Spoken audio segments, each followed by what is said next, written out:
रुद्रावतार दुर्वासा के जप के प्रभाव से ऐसा हुआ है देवी। नारद ने दुर्वासा का क्रोध शांत करने के लिए उन्हें हमारी आराधना का परामर्श दिया था। क्या आपकी आराधना करने से उनका क्रोध शांत हो जाएगा? आप मुस्कुराकर मौन क्यों हो गए स्वामी? हमें तुम्हारे भोलेपन पर विचार आ गया। इतना ज्ञान तो तुम्हें भी है कि क्रोध और आराधना दोनों कभी एक स्थान पर आमने सामने नहीं होते। दुर्वासा अपने क्रोधी स्वभाव को शांत करने के लिए आराधना कर रहे हैं, परंतु उनका क्रोधी स्वभाव आराधना से शांत होता है अथवा नहीं, यह जानने के लिए तो प्रतीक्षा करनी होगी। साथ ही हमें उनके धैर्य की परीक्षा भी लेनी होगी। ओम नमो भगवते रुद्राय। कुछ प्राप्ति नहीं हुई, कुछ भी नहीं। मेरी समस्त तपस्या एवं आराधना व्यर्थ सिद्ध हुई, व्यर्थ।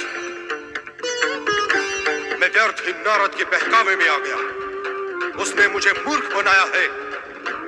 यहां न तो आनंद है न शांति है। ये काशी मात्र निराशा की भूमि है, निराशा। मैं इसी क्षण इसे श्राप देकर इसकी महिमा को नष्ट भ्रष्ट कर दूंगा, नष्ट भ्रष्ट कर दूंगा, नष्ट भ्रष्ट कर दूंगा, नष्ट भ्रष्ट कर दूंगा।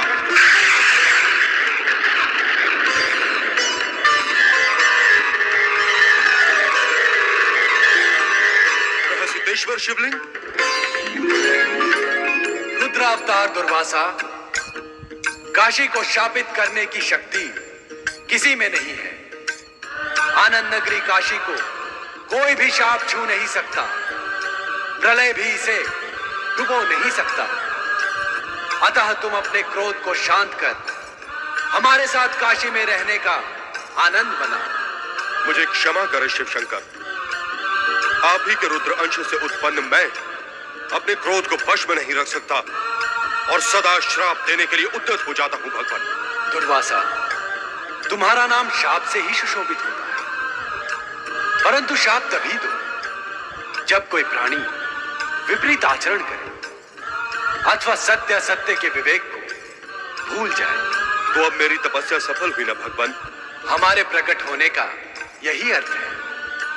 तुम्हारे द्वारा स्थापित दुर्वासेश्वर शिवलिंग अब कामेश्वर शिवलिंग के नाम से प्रसिद्ध होगा। जो व्यक्ति कामकुंड में स्नान कर कामेश्वर की आराधना करेगा उसकी सभी कामनाएं अवश्य पूर्ण होंगी। आपने मेरी तपस्या का प्रतिदान देकर मुझे उपकृत किया है भगवान, मैं धन्य हुआ।